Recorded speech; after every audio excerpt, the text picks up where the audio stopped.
আসসালামু আলাইকুম এভরিওয়ান, আশা করি সবাই অনেক বেশি ভালো আছেন। আজকে আমি দুধ চিতই রেসিপি শেয়ার করব। যেভাবে আমি বানাইছিলাম সেই রেসিপিটা একদম শুরু থেকে শেষ পর্যন্ত সবকিছুই শেয়ার করব। যেভাবে আম চিতই পিঠা দুধ আর নারিকেল দিয়ে অবশ্য করছিলাম। আমি প্রথমে পিঠাটা বানাইনি, আর আমি যে চিতই পিঠাটা শুকনা চালের গুঁড়া দিয়েই করছিলাম। এখানে 2 কাপ চালের গুঁড়া আর স্বাদ মতো লবণ আর একটা ডিম ঠান্ডা পানি দিয়ে আমি একটু একটু করে ভালোভাবে মেখে নিব। যেহেতু আটাটা শুকনা, সেক্ষেত্রে আমি একটু সময় নিয়ে হচ্ছে যে সময় নিয়ে বলতে শুকনো আটা তো একটু হাত দিয়ে ভালোভাবে মেখে নিছি। উম যদি আটাটা শুকনা না হতো তাহলে এত সময় বা এত শ্রম না দিলেও হতো, যেহেতু শুকনো আটা তাই একটু প্রেস করে সময় নিয়ে ভালোভাবে মেখে আমি এই আটাটাকে গোলানোর পরে এক্স্যাক্টলি কতটুকু পানি দিছি সেটা আমি আপনাদেরকে বলতে পারবো না। আপনাদেরকে এই আটার যে ডোটা বা ব্যাটারটা সেটা দেখে একটু বুঝে নিতে হবে।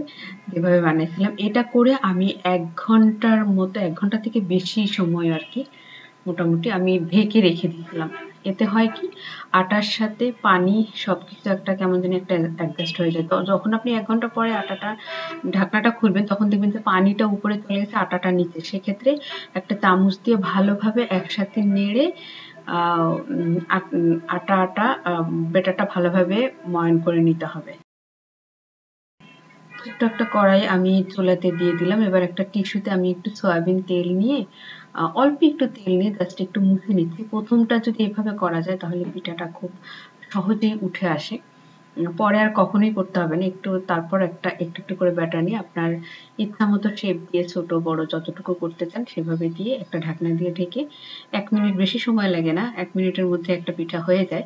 এভাবে আমি আসলে চিতই পিঠাটা বানায় নিয়েছিলাম লোহার একটা কড়াইতে। এখানে ১ কেজি দুধ আমি চুলায় দিয়ে দিলাম। আহ আর এখানে ২ টা এলাচ, ২ টা দারচিনি দিয়ে আমি একটু জাল করে নিচ্ছি। আর দুধটা আমি খুব বেশি ঘন করে জাল করব না। একটু পাতলা থাকতেই পিঠাটা দিয়ে দিব। কারণ পিঠাটা দেওয়ার পরে একটু জাল দিয়ে আমি এটা সারা রাত রেখে দিব। সেক্ষেত্রে যখন আর এখানে ১ কেজি দুধের মধ্যে ৳১০ র একটা গুঁড়া দুধের প্যাকেট আমি দিছিলাম। সবচেয়ে ছোট যে প্যাকেটটা, আপনারা এর থেকে বেশিও দিতে পারেন বা নাও দিতে পারেন। আমার ঘরে ছিল এতটুকু প্যাকেট একটা, তাই আমি এটা দিয়ে দিলাম। দিলে এটা একটু ঘন হয়, না দিলেও কোনো সমস্যা নেই। একটু বারবার নাড়ার কারণে দুধ যদি না এভাবে নাড়ি তাহলে নিচে লেগে যায়। সেক্ষেত্রে একটু বারবার নেড়ে তারপরে আমি এটা খেজুরের গুড় আর একটু নারিকেল দিয়ে করছিলাম। এখানে আমি খেজুরের গুড় দিয়ে দিলাম প্রয়োজন মতো। 1/2 কাপ ভর্তি করে দিছি আরকি।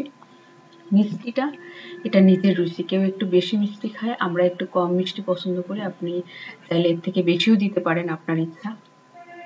তো কারণ দুধটা যখন একটু ঘন হবে সেটারও একটা মিষ্টি আছে। তো খুব বেশি মিষ্টি হলে খেতে ভালো লাগে না। তো এভাবে একটু করে জাল করে তারপর আমি খুব বেশি ঘন করব না, আপনারা দেখলেই বুঝতে পারবেন। তারপর দিলাম 1/3 কাপ আগে থেকে কুড়িয়ে রাখা নারিকেল। এবার আরেকটু নেড়ে এখন আমি এই লিকুইডের মধ্যে আমি পিঠাগুলা একটা একটা করে ছেড়ে দিব।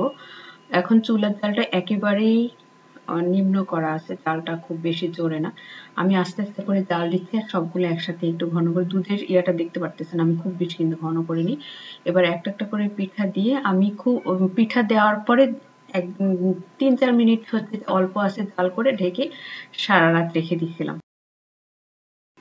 ফাইনালি এই সকালবেলা আমি আপনাদের পরিবেশন করে একটা পিঠা ভেঙে দেখাচ্ছি। পিঠাগুলা ভেঙে যায়নি, গোটা গোটা আছে। খুব বেশি আমি দেখছি যে খুব বেশি যদি জাল করা হয় সেক্ষেত্রে পিঠাটা এত বেশি নরম হয়, ভেঙে যায়, সেটা খেতে ভালো লাগে না। গোটা গোটা এভাবে একটু দুধের সাথে নারিকেলের সাথে খেতে আমার ভালো লাগে। তো একটা পিঠা আমি ভেঙে দেখাচ্ছি কি অবস্থা। ভিতর থেকে এটা অনেক বেশি নরম হয়েছিল। সবাই ভালো থাকবেন, সবার জন্য অনেক বেশি শুভকামনা। আমি এখানেই চলে যাই। আল্লাহ হাফেজ। আসসালামু আলাইকুম।